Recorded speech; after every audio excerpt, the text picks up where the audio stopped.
Ladies and gentlemen, welcome to From the Ashes on a, wow, that was an abrupt drop out there, Joe. Welcome to From the Ashes Radio. How is everybody doing? Am I allowed to turn the monitor back my direction now? Are we good? Solid.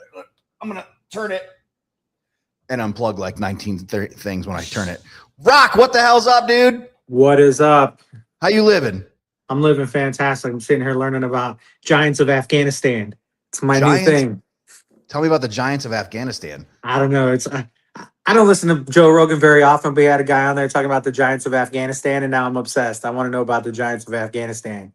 Dude, I go down so many damn rabbit holes in some of these podcasts.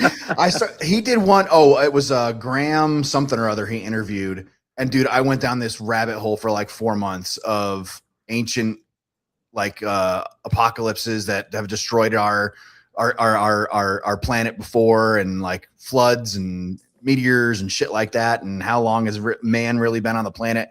Dude, I go down some serious rabbit holes. It's freaking nuts. The Giants of Afghanistan. I'm interested. I'm assuming they don't have a football team that they're fielding out of New Jersey, so I'm assuming it's not what we're talking about. No, it's a story of like in 2002, like these SF guys killed this giant in Afghanistan. It's all hush hush. Like, see, it's like Area 51 type stuff, but with giants in Afghanistan. Dude, I love that shit. Dude, I can get so wrapped around the axle about that stuff. I love things like, Joe, are you a conspiracy theorist guy? Yeah, Joe, so you got to see Joe nodding aggressively right now. I love shit like that. I will go down those rabbit holes so hard. There's been so many conspiracies in the world, and our government has hid so much from us that I'm like, this shit could really be true. Yeah, there is a fact that it could be true. Yeah. Hey, all of your senators and congressmen are raping kids. Look, there's aliens. You fucking assholes. Come on. You're trying to the bait and switch. I got that shit when I was trying to buy a washer and dryer last time. Who are you playing with? Come on now. Whatever, man. Dude, are you following some of the stuff in the military community these days? Like we're going to talk about on Combat Carl. We're going to talk about, what was it? Some of the barracks that are falling down in San Antonio where they pushed everybody off post, and the food and some hots and cots. Have you followed hots and cots yet? No. Holy shit. If you get a chance, follow Hots and Cots. Those guys. Right. So that's the guy. That's when you and I were in, it was WTF Moments. And now here we are on their blasting on their radio station, which I think is fucking awesome, but that's a whole nother conversation. Thank you, WTF Moments. And thank you to Heroes Media Group for carrying our show. And thank you to Thigh Huggers for your support. And thank you to Combat Flip Flops for your support. I'm not sure what that sound was, but yeah, I'm down with it, Joe. Joe has this whole soundboard full of like odd sounds that he hasn't labeled them, so I think he pushes the button just to see what's going to happen. But yeah, I mean, there is so much shit going on in the military right now. They're hiding casualty numbers, is what I'm hearing. Oh, that is nuts. And I talked to somebody about that last night, actually, and they talked to somebody like, "Yeah," I was like, "Are you serious?" And they're like, "Yeah, they're hiding numbers." I was like, so there's been more than these 4 people. It's like a lot more. And then I saw that article you sent, and I was like, holy crap, these people are like, I was like, this is nuts.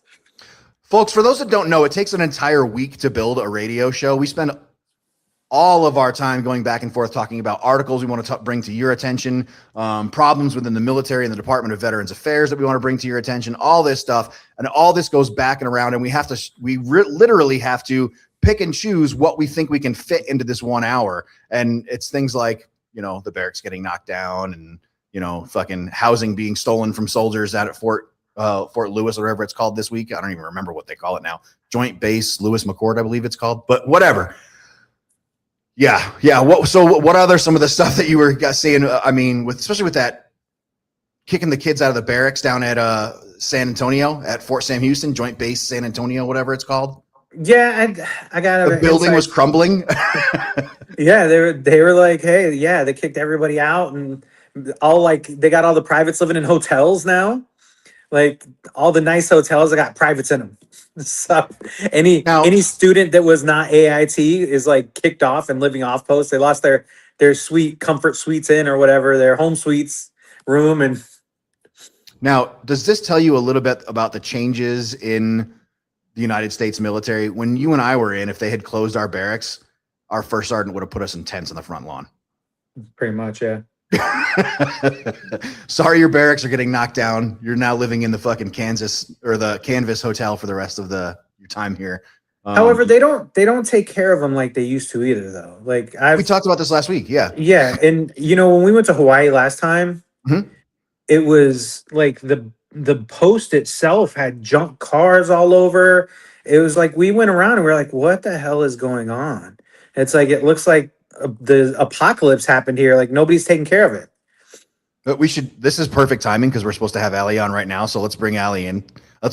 Hey folks, we're paying attention right now to whether or not this is going to kick people off of our platform. We have quite the complaint lodged right now in StreamYard. So Allie, how the hell are you? Hi, what's the complaint? With StreamYard? Last week when we were on and they kept, every time someone logged into the green room, it would kick somebody. Show. We did a fantastic time. Like, whatever. Well, and therein lies the rub. It was an awesome show, but it was full of technical glitches. So I'm like, hey, this sucks. Like my hair? But let's talk about important things right now. You guys like my hair? I just got it done. Your haircut looks nice. Listen, thank you. I did the long hair. It was 2 years. I gave it a chance. It's not for me. I don't like it. So I went back to the pixie. And I feel Can I say something? Again. Don't get offended. Here it comes. Go ahead, Rock. I know we only know each other a little bit. And sometimes I say things I probably shouldn't. And this is probably one of those times. Fuck you up, dude. I'm ready. It's been a minute. She's looking at her. She's like limbering up. Especially after the fight story she told last week. I'm like, I don't know if I want to say this. But her hair matches her accent now. Like my hair matches my accent. What does that mean? Are you calling your hair matches your accent? No, like that like Northeast accent you have. That hair matches it now. It's like I expect that accent with that hair. That is way tamer than what I thought you were going to come out with, Rob. I know.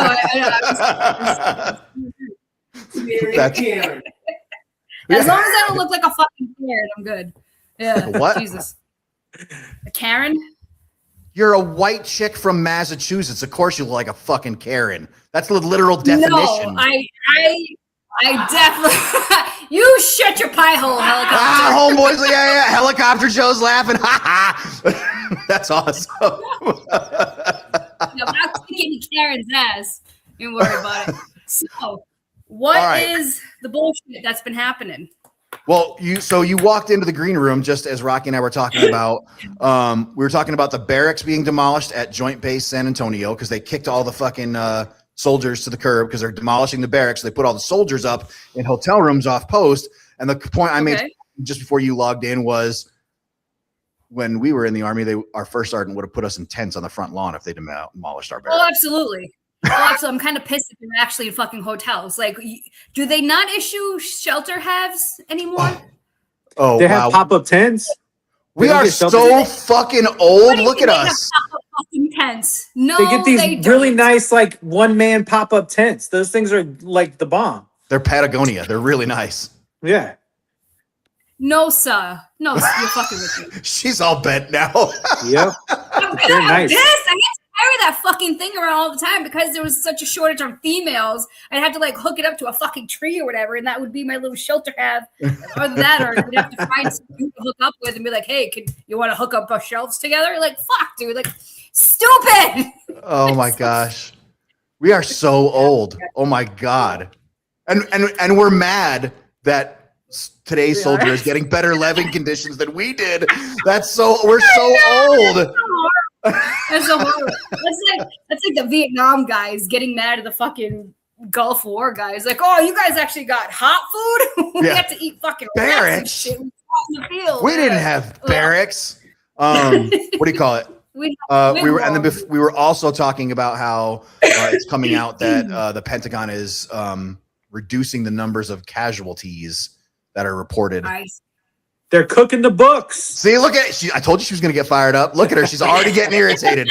We're just getting the show. We're 10 minutes into the show, and she's ready to take names. Yeah, like this show is, not good for my fucking blood pressure, right? Like my ours either. You got to see Joe. He looks like he's about to have a stroke right now. So not only do you send these kids to fucking die over some stupid shit, now you got to erase their fucking names on the rolls because it was during the ceasefire. Are you fucking kidding me? Like when I saw that, I thought it was like the Onion or something, or the Duffel Block. Like I did not think it was real.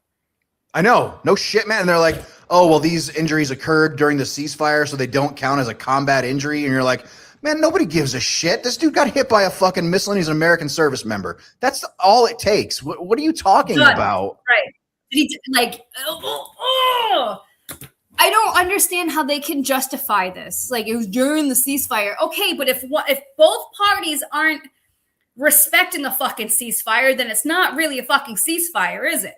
No, it's not. It's right? Just you agreeing to not shoot at them. Right? Dude, I get you. I'm so glad we had you on early. Can you imagine that family? No. How that family of the fallen soldiers are feeling? Like they must be out of their fucking minds with like rage and anger and despair and sadness and grief. Not only did they get a fucking knock on the door saying, hey, by the way, your kid was fucking killed in Iran. Here's, a fucking flag and, $200,000, whatever. But it wasn't a combat injury. Right. Rock, when we were in like Kosovo and all them places, did we lose anybody while we were there? Do you remember? Didn't we lose somebody during like the movement to Kosovo or something like that? We didn't. I don't know. You might have, but no, I mean, you were with a bunch of tankers, so that's yes, exactly.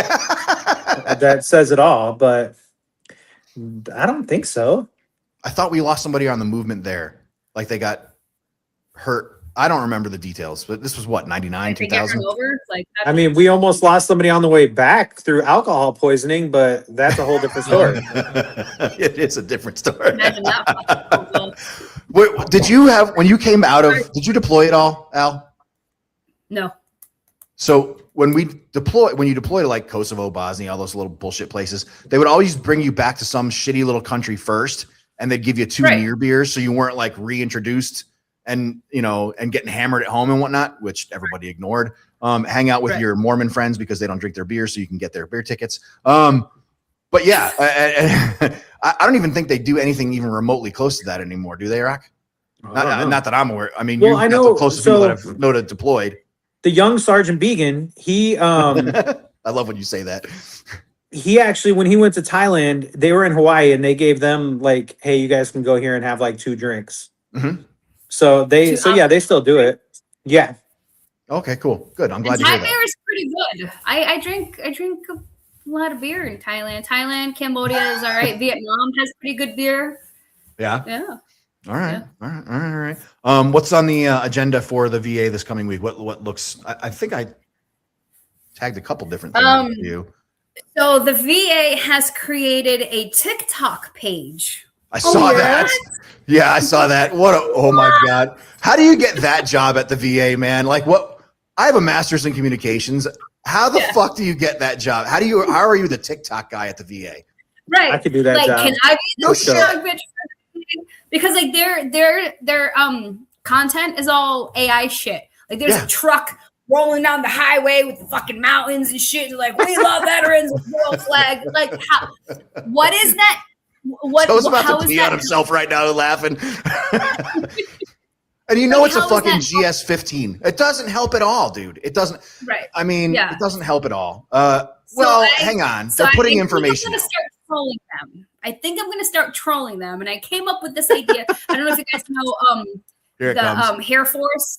His name's Dick Derby. He's Space Force guy. Yeah. You call him like Hair Force guy. Like Yeah. So he sends me a text message, and he's the one that told me, "Hey, VA has a TikTok." I'm like, "Shut up!" So I'm looking, and he did the research, and he's a wicked cool guy. And he discovered that where are you, Dick? Well, while you're scrolling, I'd just like to point out Yeah, that you I just got it. pointed out that So- someone is wicked cool. It caught all of our attention. All these profiles at the VA follows were exactly created the same day, exactly 5 days ago, July 19th. Department of Veterans Affairs, Department of Justice, Department of Transportation, Department of the Interior, Department of Homeland Security, Department of Agriculture, Robert F. Kennedy Jr., NASA, Department of Labor, Department of Housing and Urban Development, and Department of Health and Human Services, the U.S. Small Business Administration, and Dr. Oz. Like the VA follows these accounts and Dr. Oz. And they're also Isn't Dr. following Oz like our Republican HUD TikTok secretary or pages. some shit? Yeah. I don't know what he does. Yeah. So they also follow the Republican TikTok page, Donald Trump, JD Vance, and Robert Mullins. And those profiles were created before July 19th. So back in 2022, they outlawed the use of TikTok on government devices. As of July 21st, that rule was rescinded. So this tells me that all of these profiles are being curated by the same entity. The VA didn't make a TikTok page because they cared about veterans. They are just painting it that way. Fact. They don't give a shit about veterans. They're just painting it that way.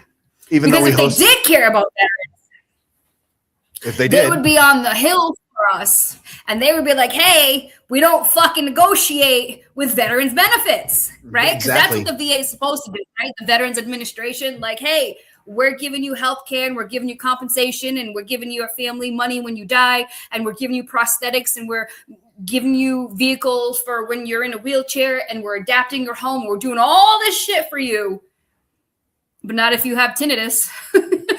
Fuck you. Yeah, right. And sleep apnea. tinnitus, no such. Yeah, exactly. Allie, what do you got for the? Before I get to our guest for the night, what do you got for the safety brief for this evening? Gentlemen, if you're going to go commando, please be careful when you're zipping up your pants. Why is it Allie, the only female cast member, has to come up with that one for us? This sounds like the voice of experience hard at work, Allie. Is there a story you want to tell, or are we good? What happened to Joe? Yeah, what Not happened when to he's in the Helicopter room, no. Joe? Helicopter. Do you guys want to say hello to Helicopter? He's right here. Do you want to We say hello to always him? want to say hello to Helicopter Joe. Baby, would you like Hello, to say Helicopter hello? Joe. And I hope your pee-pee's okay, Helicopter Joe. Button flies, best thing ever. Come on, this way. Not that way. No, not that way. He's gonna trip. Yeah, exactly like that. Helicopter There he Joe is. coming in from the top. Hi, how are you? It's like coming in from the has top. really fallen off the cliff, Listen, hasn't it? I'm just All waiting right. for the VA to come out with my almost veterans benefits. Yeah, so he loves when people are like, oh, I almost joined, because he hears people say it to me all the time, like, oh, you're a veteran? I'd be like, yes, I am. But, oh, I almost joined. Why do people say that to you? And I was like, well, because I'm female and they weren't fucking courageous enough to join, and they're bitches, so they got to make sure that they almost joined. They got to make sure to tell me that. So, Bro, we I don't know. were recruiters for our last 2 years. Hello, Helicopter Joe. Sorry about your pee-pee. Okay. We were recruiters for the last 2 years of our career. All we ever heard is, well, I thought about joining. Yeah. All right. Hey, None of their almost joining stories can come as close as mine did. I got held up by the Soldiers and Sailors Act, and they cornered my ex-wife for 3 hours in a room, and she didn't sign the paper. So he I was love listening no. to people from Massachusetts talk because they didn't sign the paper. Yeah, He's driving the car around the harbor. Look, we got a guest we got to get to. Get your ass off the radio. All right. Good to see you, Allie. Bye. Good night, Okay, Helicopter bye. Joe. Bye. Ladies and gentlemen, you waited a long time for this, so let's finally bring him onto the stage. Ladies and gentlemen, please welcome to the show, my friend and yours, Danny Rogers. What is up, Big D? Hey, what's going on, man? So what you guys don't realize right now is what you're looking at is his secret room in his house. I have been in this room.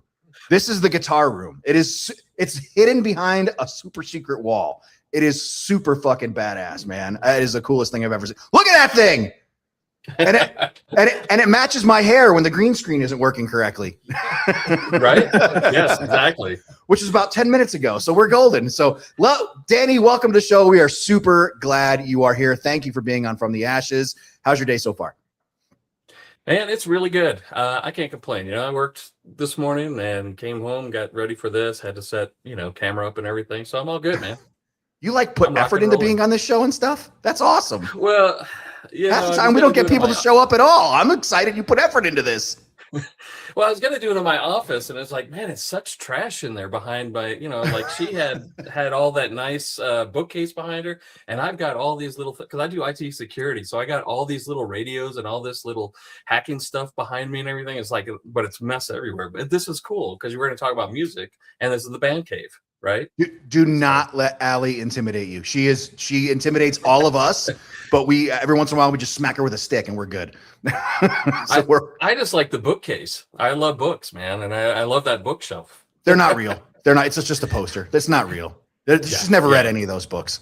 There's a large collection of comic books on the desk in front of her, if you notice. All right, maybe not that. That's not true at all. Danny, for our listeners who don't know you and I have known each other for quite some time through the Dads of Castle Rock and the Guitar Players platform with Dads of Castle Rock. For our listeners that have never met you, tell us, let's start at the beginning. Where did you grow up? What caused you to join the United States military? Oh, man. Real quickly, I grew up in suburbs of Chicago. Family was from Alabama, so I lived in Alabama after that. And that's where I was for 10 years, and then I joined the Air Force. What got me in, believe it or not, was I was reading a book by Oliver North, and I was a long-haired hippie guitar player, and I got laid off, and I was reading Oliver North's book, and I was reading about how he was talking about the structure of the Marine Corps and blah, blah, blah, blah, blah, blah. I knew I didn't want to go to the Marine Corps. And so I went and talked to a recruiter. I actually talked to an Army recruiter because I wanted to fly helicopters. And they came. You made the right choice. 100%. Yes, I know this now. Fortunately or unfortunately, they said, you know what? You are so colorblind, you're never going to fly helicopters in your life. And I'm only red-green colorblind and a few other shades, but they said we can't even give you a gun. Wow. We don't know if we could trust you to see the safety on the gun, the red dot or whatever. So, and I've seen some of the people that the military gives guns to, so that had to be a slap in the mouth. Good Lord. Yeah, so basically I walked away and I said, no, I don't want to do graves registration. I don't want to do prosthetics. And so 2 years later, I went back to the Air Force recruiter.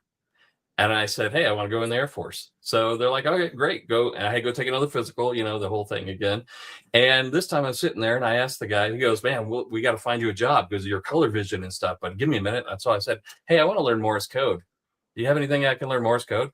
And his eyes went like, what? Yes. And I got the job for you. Go listen to this cassette tape of these dits and das, and then pass it. If you pass the test, you're in. So there you go. I was in Air Force Intelligence after that. Did you know Morse code before that? No. And if you did, why? No. Oh, okay. Oh, I was like, yeah. Who knows Morse code in this day and age? Goodness. Well, right. So, and then they sent me, this is 93. I was about to say, let's look at the age. He's, in his age, that was more of a... You can't be inviting people on a radio show and then telling them they're old, even though he is. It's not the point, dude. I meant all of us. I was lumping us all in together. This was in 1993. Yeah. Well, when you guys were in Kosovo, I was working at NSA listening to and seeing all the intelligence and the comms go through. So, I mean, I could tell you what was going on behind the scenes, but I'd have to kill you. I don't want to wake up dead. I mean, good Lord, I've seen what happens in the horse head in your bed. So yeah, no, let's not do that. So you joined the Air Force. How long were you in for? Just shy of 10, because 10's that point. You got to get out or go. It's a magic number. I was number 3 to do a remote tour to Korea. I was married, had 3 kids. I'm like, I want to do a remote tour to Korea. And so I got out and actually, believe it or not, I actually went out and went to seminary and went into ministry for 10 years. Shit, now I gotta walk my language. Anyway, keep talking. You know what? Hey, it's cool. It's I get it, man. You don't have to watch your language around me. If you ever come over to the house and my wife's there, then watch your language. Behave. But I get it. I'm cool. I get you know, so but yeah, so then that kind of was starting to go south, and I left and I went back kind of the technology side of things, and I do IT security now. So I'm a cyber threat hunter by day, musician by night. Very nice. Well, how long have you been a musician for? Oh man, I started playing when I was 10 years old, and I'm old wow. now. Rocky pointed that out. Yes, thank you. Yes. You can get him back, Danny. Don't you worry. You started playing the guitar when you were 10, or what instrument did you pick up? Rocky's been playing the recorder for like 40 years. He's really good. I forgot it at my other house. He does a mean cover of Hot Cross Buns. You ought to hear it, Danny. Okay. All right. I thought he played the organ, but hey, what am I to judge? I'll let you know when he comes into town. So my older brother was playing guitar, and he wanted somebody to play rhythm behind him so he could play lead guitar. So he taught me how to play. The first song I learned was "Taking Care of Business," BTO. Mm-hmm. And then he taught me the last part of "Stairway to Heaven," you know, that bow down, chicka chicka bow down, chicka chicka bow bow. And so we've waited so long for a guest to do that. So "Stairway to Heaven," yeah, I'm listening. Yeah. So I so he started teaching me that stuff, and bar chords was, and you play guitar, so bar chords was the first thing I learned. I played for 5 years before I ever learned the old traditional cowboy chords. Oh, really? You just never got around. Did you not take lessons or anything? You just kind of taught yourself? Yeah. So my mom sent me to a couple guitar instructors through the years, off and on. Yeah, a little bit here, there, and everything, stuff like that. And yeah, my journey's been kind of wild because I like soon picked up on jazz. I like jazz music, so I was learning stuff like everybody else in school was like. We would play together in garage bands, and they're like, "Hey, let's play some Living After Midnight, Judas Priest, or let's play some Michael Schenker Group, or let's play some, something like that." And I'm playing it. I do it, and I'm like, I'm a cross between Eric Clapton, Ace Frehley of Kiss, and Al Di Meola, which is a jazz fusion guitarist and stuff. So I'm playing stuff like that, and yeah. So I was an odd duck, you could say. I not at all. Well, and that's. When you start playing an instrument, it kind of opens your ears to different types of music that you wouldn't normally listen to. Yeah. I have really grown to kind of like what I'm exploring over the last 2 years as I've picked up the guitar. So this year, all we are doing is veterans and skilled trades and veterans that work in music. We've had all kinds of amazing musicians on this show. Everything from Scotty Frazier from Sergeant 22 Records to Malachi, all kinds of great veteran musicians on the show that we didn't even know this genre existed. What kind of music do you play right now for fun? Oh man, well, for fun, I write music. You do? Tell us about that. Yeah. So I mean, it's just. So I play in 3 bands, and one of them's a blues band, one of them's rock and roll, and 2 of them are blues bands.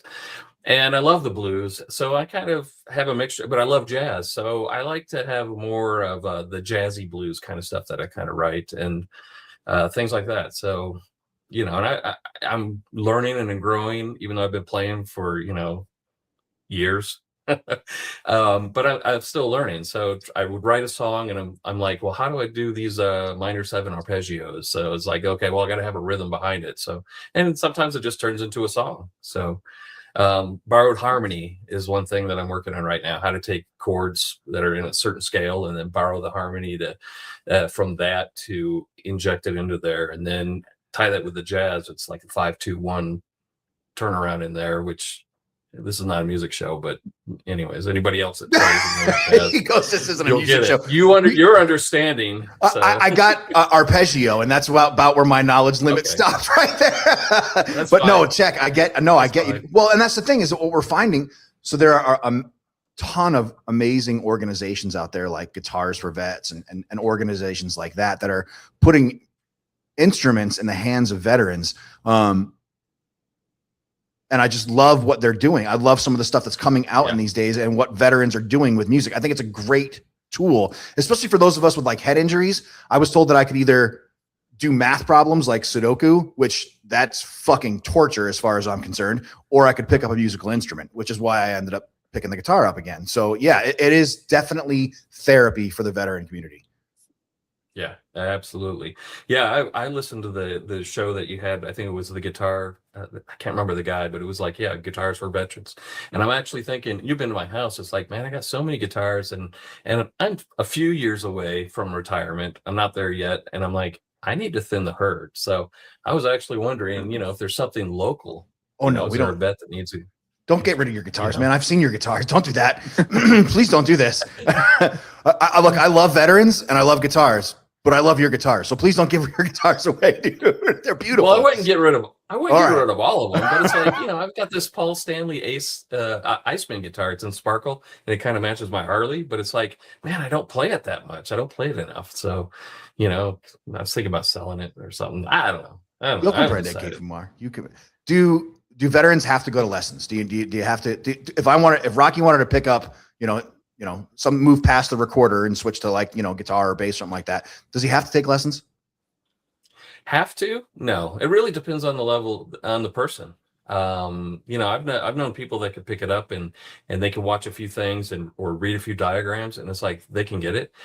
You can get the basics without taking lessons. However, if you really want to start stepping it up to the next level, you probably ought to, because an instructor, and I used to teach as well, an instructor will sit there and point out, hey, if you do it this way, it's going to transition easier from this chord to this chord. You can play it the way you're doing it, but this is going to help you. Or sometimes when you're playing, it's like the bottom of your finger is actually hitting the string below it, and that's why it's not ringing. So if you lift your hand a little bit, an instructor is going to point those things out to you.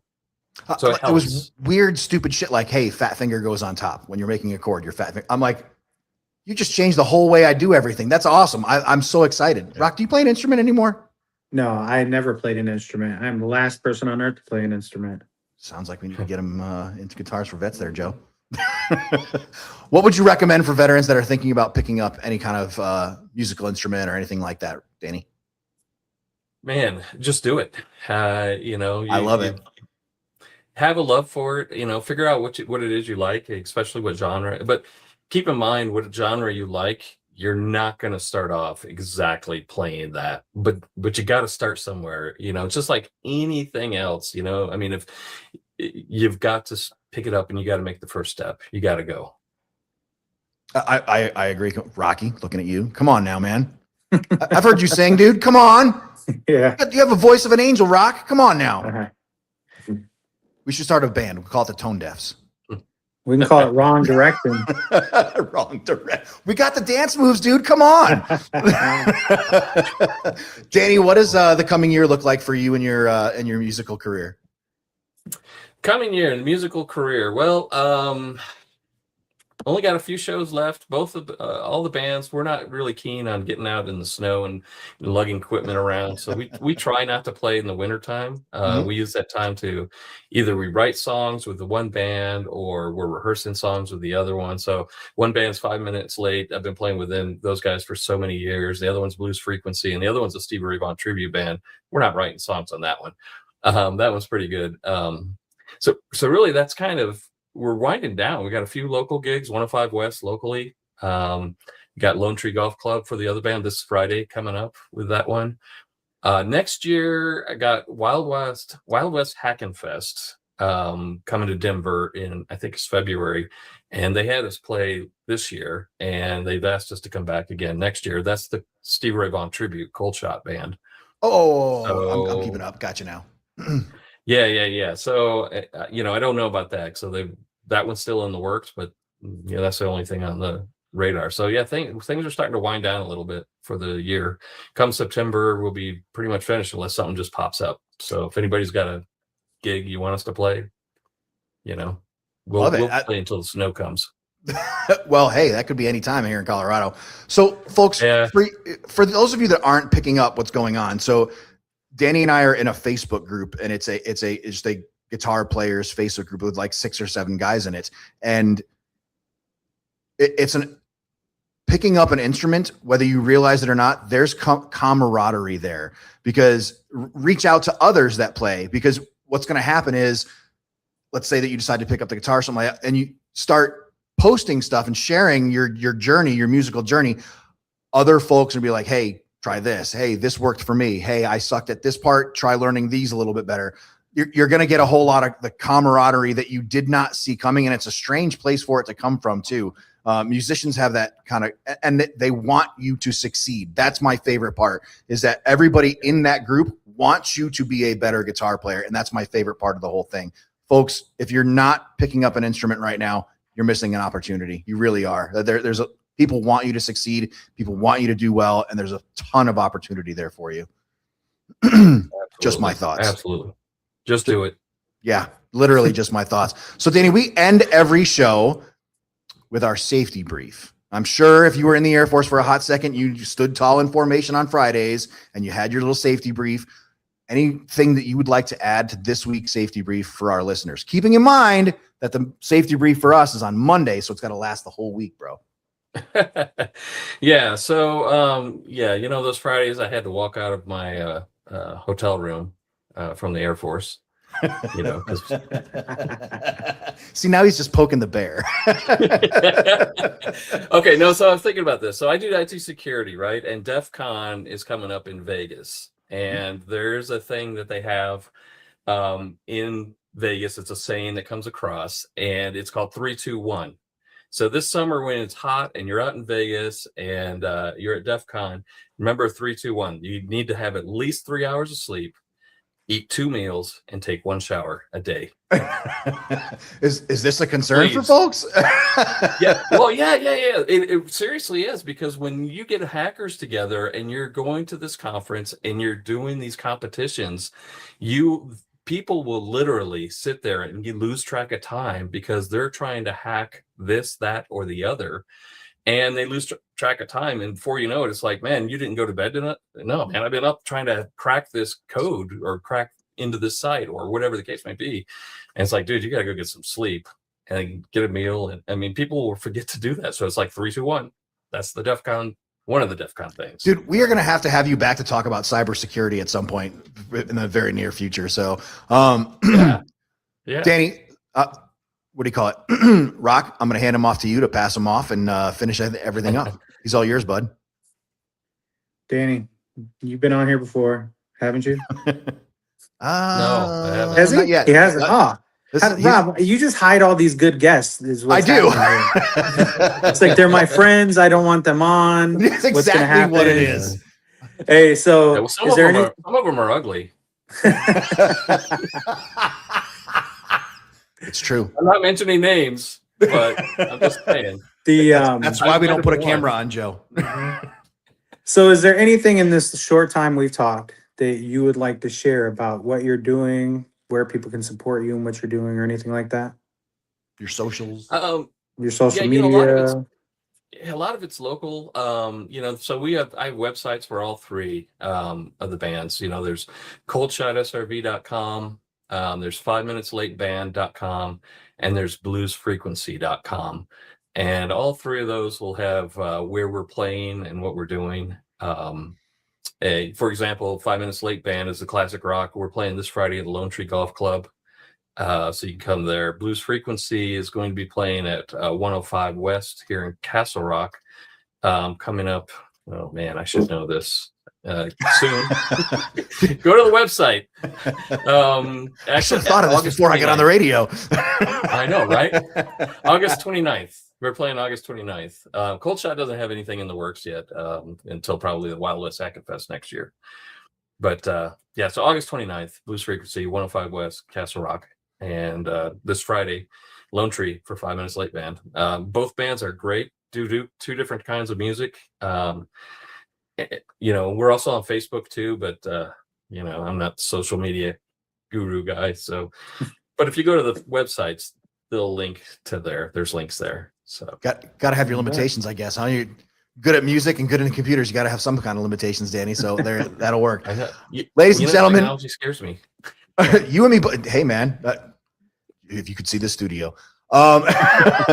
Ladies and gentlemen, we've been talking with Danny Rogers. He is an Air Force veteran and he plays guitar in 3 different bands. This is continuing our series with veterans in music. If you know a veteran who is making music and would like to talk to the world about that, we'd like to talk more about them.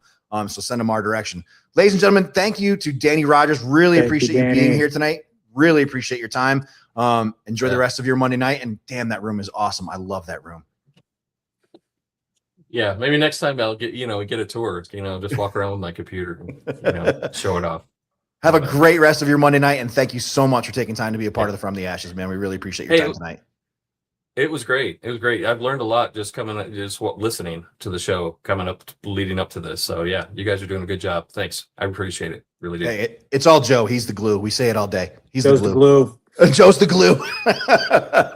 Danny, have a great rest of your night, and thanks for being on the show. Thanks, man. Later, bud. That's awesome. I'm really enjoying this whole veterans and music series that we're doing right now, as well as the whole skilled trades. I love seeing. Oh, did we kick Rocky to the curb? Well, that's cool. Wow, we just cut our salaries in half, ladies and gentlemen. So good news. Oh, and he's back. Oh. Can't get rid of me that fast. Bitch, I had already pocketed your paycheck for the night. What are you talking about? About to go to McDonald's. That's right. We were going to hit the all for $1 menu, which I don't even think is a thing anymore, is it? Is there a $1 menu anymore at McDonald's? I don't even know. I don't think so. I don't think there's a $1 menu any. The Dollar General store or the Dollar Tree is a $1.25 tree. So no shit, man. What the hell? It cracks me up to no end. Whatever, dude. All right. Because we're still early in the show, let's knock out Never Forgotten, and then we can do Carl. So yeah, as Rocky and I have talked about, you can bring that up if you want to, Joe. As we have talked about earlier in the show tonight, there's some skewed numbers right now with our casualties with what's going on with the Iraq conflict. This show will not allow that. We will always remember those that came before us, and we will say their names loudly and proudly. Last week we talked about Private Isabella Gonzalez and Lieutenant Feehan. Tonight we remember Sergeant Michael Emmanuel Swinton and Sergeant Angel S. Rampersad. Sergeant Rampersad died at age 28 in an attack in Mustafa Salti Air Base in Jordan, and Sergeant Swinton died during a drone detonation at Erbil Air Base in Iraq. Folks, we are very, very disconnected in our nation from what our troops, while deployed overseas, are doing. It's dangerous. What our service members are in harm's way right now. We need you to keep them in your thoughts and in your prayers. We know for a fact that prayer works around here. Keep them in your thoughts and prayers. Keep their families in your thoughts and prayers, and pray that we get out of this hopefully as quickly as possible with as little American treasure lost as possible. Yeah. Keep these American service members in your prayers, ladies and gentlemen. Hate the way this is going. So, but whatever. This is what our job is. So yeah. With all that being said, if you have a name that you want us to lift up, that you want us to remember, a police officer, a paramedic, a service member, someone that was close to you that you want us to bring up and whose name you want us to remember, please by all means send it our way. Send that person's name our way, and we will absolutely make them part of our Never Forgotten. It's a pretty popular segment on the show, and people get asked about it from us or ask us about it quite often. With that being said, did we already do Carl? I think we did Carl. We did Carl already tonight. So all we have left, did we do Carl? No, we didn't do Carl. We didn't do enough Carl. There's more Carl. That's the problem, is there's so much shit to talk about that we can't keep all of it straight. So again, we come back to the conversation we've been having most of the show. 25 dorms for 5,200. The caption says 2,500 dorms for 5,200 enlisted medical students to be demolished due to foundational effects. What this comes from Task and Purpose, folks. If you're not following Task and Purpose, is where a lot of really good information comes from. Follow Task and Purpose and follow Hots and Cots. You'll get all the information that you need. So these are the barracks on what we know as now Joint Base San Antonio, what used to be Fort Sam Houston. Fort Sam Houston is where all military medicine comes to. All branches come to Fort Sam Houston to train. So to hear now that the barracks are so bad that they have to be demolished, I guarantee you a week before that barracks was demolished, there were soldiers living in those barracks. Rocky's making faces at it. Hey, Rocky, did you hear about did you also see the other Carl I sent you about the 50 cal that fell off the back of that truck that somebody found? I did. That was just for you. That was literally just for you. I remember as a supply guy, this was like your fun stuff, wasn't it? No, I never dropped a 50 cal off the back of the truck. But I thought the best part of that whole article was the person saying, I didn't even get a thank you or a hey. They just picked it up and left. I'm like, no shit. And you see how beat up the thing was? It clearly bounced down the highway for a little ways. A full Modus 50 cal just sitting there. Dear Lord, I see what you do for others. I want you to do these things for me, please. Why can't I have a 50 cal that just falls off the truck in front of me? That's some bullshit, Eduardo. I want a 50 cal. Holy shit, man. So what happens in an instance like that? So a weapon falls off the back of the truck. Thankfully, this one was recovered. But if it's not recovered, what happens in this instance based on your experience? Someone's getting fired. That's for sure. Somebody's in a lot of trouble. But I didn't see, did it happen on a military installation? Yeah, that was on it wasn't Bragg, it was something close to Bragg. I forget which one it was. I don't know. I mean, something like that lists that unit's not going home ever. They're gonna sit there and hands across that whole base until they don't find it. And that'd be a big investigation. People are going down quick. Well, I mean, all the stuff that got lost between Iraq and Afghanistan that got left over there and things like that. What happens with all that shit? I mean, does that just get written off of a property book? I don't know how that works. Yeah, it just gets written off. And it's just gone forever. Thanks a It's lot. gone forever. Yep. They just say, 8 million Humvees. Here, good. You're good. Keep them. Or Damn, however son. many. That's a lot. Whoo-wee. Wow. All the Humvees, trucks, like MRAPs, everything that they left, they just gets written off. So that's taxpayer dollars they just left over there. Like, nope, we're not bringing it back. Because it was more expensive to bring it back than it was to actually it would have cost more time and effort to bring it back than just to leave it. So now, and you've seen the number, dude, you were a supply guy for a little while, I mean, is that real? Is it true? Is it really more expensive just bringing these things back than it is to leave them over there? Is that for real, dude? I think it's not just, I don't know. There's probably, you could probably find things that say it is, but then I think the hassle of it is more the bigger picture. Think about when the drawdown in Iraq started happening. They were just giving the Iraqi army connexes full of stuff, right? It would have been more expensive. No, we were going home anyway and had connexes. So would it have been more expensive? I don't know. That's probably depends on who you ask. I think it was more of a, we don't want to deal with it. Let's just give it to them and we'll buy new stuff later type situation. Well, and I remember during the initial push up, a lot of the talk hearing about like, oh, this Hemet died in the middle of the desert on the way up from Kuwait or some shit. And they just fucking left it there. Yep. And just leave it. Let's go. Just park it and it's gone now forever. You don't need it anymore. Yep. That's fucking bananas, dude. Holy shit. That is insane. Well, if you think about back in the day when like the initial push, that OIF1, they were just giving people money and say, oh, here's $100,000. Go get what you need off the economy. It's like, okay, where'd all that money go?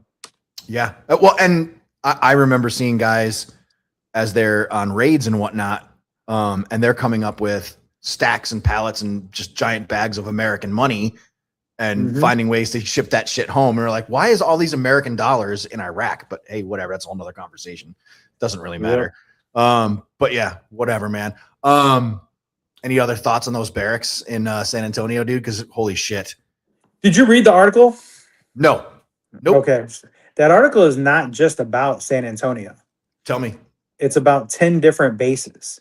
Really? Yes, it's so the article is about San Antonio, but they invested like the whole thing encompasses 10 different posts.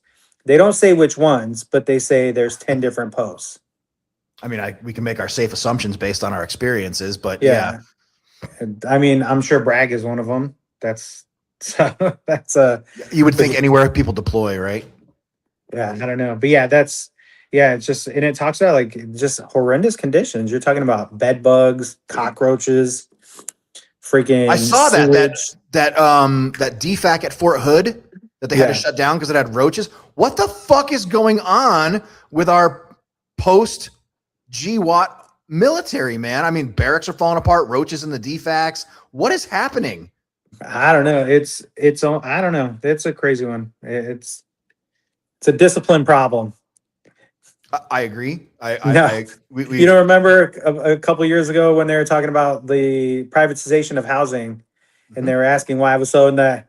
The one guy got on there and is just like, it's just a discipline problem. It's like, no, mother flipper, it's not a discipline problem. Yes, that was that sergeant major that was like, or no, it was that was that general that got up there and he's like, oh, the reason all the barracks are is because it's a discipline problem. I do remember that. What an asshole. That guy was a turd. But I mean, to his credit, let's talk about some of the things that you and I have seen, like we talked about on installations these days. Now we're seeing, they're looking like there's junk in the parking lots and fucking, you were saying beer cans in the elevators and whatnot. And you're like, I would have never gotten away with shit like that when we were in. I just don't understand it. And I realize we're old. We are old, but however, you still have to take into account, like, where's that leader walking through the barracks nowadays going, hey, why does this look like shit? Why is this dirty? It's almost like it doesn't exist anymore. Mm-hmm. Yep. Do you think this is the things that the obstacles they battled when they came back from Vietnam? This is the post-Vietnam era. Do you think they had those similar obstacles? Because I think they had all kinds of different obstacles. If you think about the era with the drugs and things like that, and a lot of those guys, that were draftees and so they're like, I'm out, I'm back, I'm gone, and so I think theirs was a little different than ours. Mm-hmm. But this is even ours coming back. We've been back, right? So now it's this new generation it's like, okay, who's leading you and showing you the right way? Mm-hmm. I was told once, you always had those leaders that would say, you got to lead soldiers. They want to be led. Mm-hmm. But if you leave them to their own devices, that's what's happening. I think that's what's happening. We give them too much, not that they shouldn't be adults and be treated like adults with respect and dignity, right? But they want to be led and told what to do. Hey, these are my marching orders. Make sure your room is clean. I'm going to check it. There you go. And they know, and because they can count on you, because it's reflective. Because now when we get out into the field, they know when Sergeant Began says, "Hey, this needs to be accomplished," and I'm going to check it. If they don't accomplish said task, so yeah, it's reflective, dude. I agree with everything you're telling 100%. me. I completely, and I am heartened by the incoming new generation of service members and the things that they're doing. I love that they're willing to not swallow everything, and that they're using the tools available to them, like HOTS and COTS and task and purpose, and they're holding leadership accountable. That's my favorite part. I love this because when you and I were, and if we would register a complaint or of some type, if there was something wrong with housing, we would have, what was it called? Like a DPW something or other. You'd have to put a ticket or something like that in, and you may or may not hear anything. Yeah. So yeah, I'm not missing it.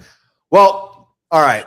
Who do we have next week? Next week is Comeback Yoga, and who else we have coming up? We're going to get a few more of the folks from Sergeant 22 Records on in the very near future. Hang on, July. Oh, next month is August. Holy shit, we're already in August. Next month. Dude. Oh my God. All right. Yeah, we're already at August.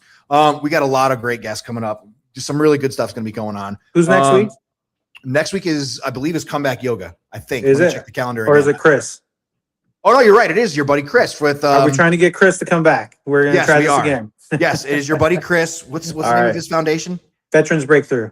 Veterans Breakthrough. Hang on. Let me look at this calendar here.